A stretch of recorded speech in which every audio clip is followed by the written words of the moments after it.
आत्या भाई, पूजा किसी और दिन भी हो सकती है। मेरी आई की बरसी की तारीख नहीं बदली जा सकती। पूजा का दिन मैंने तय किया है, मैं उसे नहीं बदलूंगी। ये कैसी जिद है? ये जिद नहीं है, घर की शांति के लिए पूजा करनी कोई गलत बात है? पर कल ही क्यों? मुहूर्त है इसलिए। तो आप कर लीजिए। तू घर की बड़ी बहू है, ये तेरा संसार है। घर की शांति की पूजा में तू शामिल नहीं होगी? तेरी जिम्मेदारी नहीं है? अरे आत्या भाई, कल मेरी आई की बरसी है। मानती हूँ, पर एक बार अपने घर के लिए बरसी में नहीं गई तो क्या हुआ? देख, तू उस घर की बेटी थी, तू इस घर की बहू है, अच्छी बहू। अब अच्छी बहू क्या करती है, क्या नहीं करती है, ये तुझे सिखाना पड़ेगा। आपको कुछ सिखाने की जरूरत नहीं है। शादी के बाद हर दिन हर पल मैं इसी कोशिश में रही हूँ कि मैं अपने आप को एक अच्छी बहू साबित कर सकूं। कभी शिकायत का मौका दिया है मैंने? पर ये मेरी आई की बरसी का सवाल है। आई समझती है ना आप? ममता, तुमने बिल्कुल सही कहा, ठीक कहा तुमने। तुम्हारी आई की बरसी है तो तुम्हें जाना है। आप ही समझाइए ना आत्या बाई को। पूजा किसी और दिन भी हो सकती है। मैं जरूर समझाता, लेकिन तुम्हारे खुद के इस घर में बनाए हुए नियम इतने मजबूत और कड़क हैं कि मैं उनके सामने कुछ कह नहीं सकता। अब देखो ना, तुम्हें याद होगा एक बार मनीषा के बाबा की तबीयत बहुत खराब थी और वो मायके जाना चाहती थी, लेकिन उसी दिन प्रतिभा और सचिन की सगाई थी, याद होगा तुम्हें। और तुमने मनीषा से कहा था कि तुम इस घर की बड़ी बहू हो और तुम्हारे पर जिम्मेदारी है, और इसलिए तुम्हें सगाई के लिए रुकना होगा। तुम अपने बाबा को जाके बाद में मिल सकती हो। सॉरी, माफ करना, कुछ ऐसा कहा था ना तुमने। अच्छा, तो आप भी मुझे रोकना चाहते हैं? तेरे ही बनाए नियम है ममता, अब तू भी उसे तोड़ नहीं सकती। उस दिन मनीषा के बाबा की बीमारी का मामला था, आज तेरी माँ की बरसी का। उस दिन मनीषा एक अच्छी बहू की तरह रुक गई थी। अब कल मैं देखती हूँ कि तू एक अच्छी बहू की तरह रुकती है या नहीं।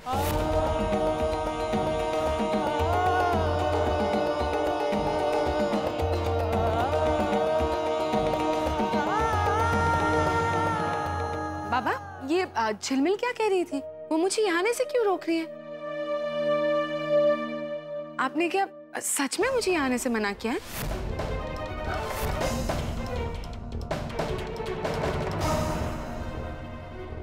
आपने प्रतिभा को यहाँ आने से क्यों रोका? मैं अच्छा, तो तू है सबके पीछे। तू हमारे घर में पूजा रखना चाहती है मेरी आई की बरसी के दिन। पूजा? कैसी पूजाई? मैं तो जानती भी नहीं कि घर में कोई पूजा भी है। और मुझे तो पता है ना तेरा नाटक। बदला लेना चाहती है तू? मुझे मेरी आई की बरसी के दिन जाने नहीं देना चाहती। आई, ये तुम क्या कह रही हो? आई, इससे तो कुछ पता भी नहीं है। आई, पूजा तो मोटी आत्या ने रखवाई है और बरसी की तो कोई बात ही नहीं हुई थी। क्या पता शायद मोटी आत्या भूल गई होंगी। इस घर के लिए मैंने क्या कुछ नहीं किया, फिर भी सब के सब मेरे विरोध में खड़े हैं।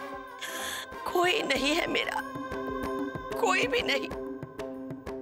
बिल्कुल अकेली हूं मैं। मेरे बेटे भी अब मेरे नहीं रहे।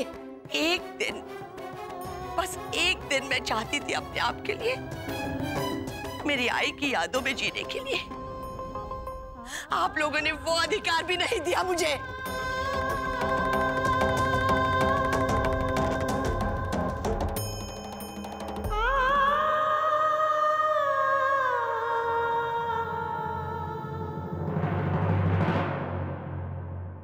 झिलमिल बेटा, देखा तुमने, एक बना बनाया खेल तुमने चौपट कर दिया बेटा। अब थोड़ी देर के लिए तुम प्रतिभा को अंदर रोक नहीं सकती थी। अब देखो ना, वही हुआ जो हम नहीं चाहते थे बेटा। और अब हमेशा की तरह ममता प्रतिभा को दोषी ठहरा कर चली गई। बाबा, आप लोग आखिर क्या चाहते थे? प्रतिभा, तुम नहीं समझोगी। बस वो आई को ये एहसास दिलाना है कि जितनी अहमियत उनकी आई की उनकी जिंदगी पर है, उतनी ही अहमियत कृष्णा की जिंदगी पर उसकी आई की है, तुम्हारी है। किसी की गलती सुधारने के लिए हम भी ये गलती करें, ये तो गलत बात है ना भाव। कोई बुरा करे तो हम भी उसके साथ बुरा करें। एक गलती दूसरी गलती से सुधारे, क्या ये ठीक है?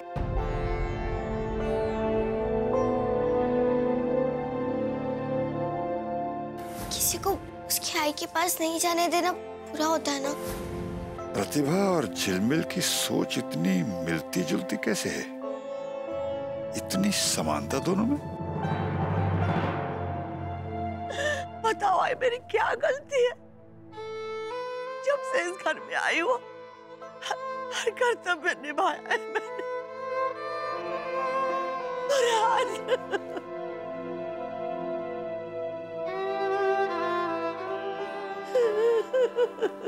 भाई,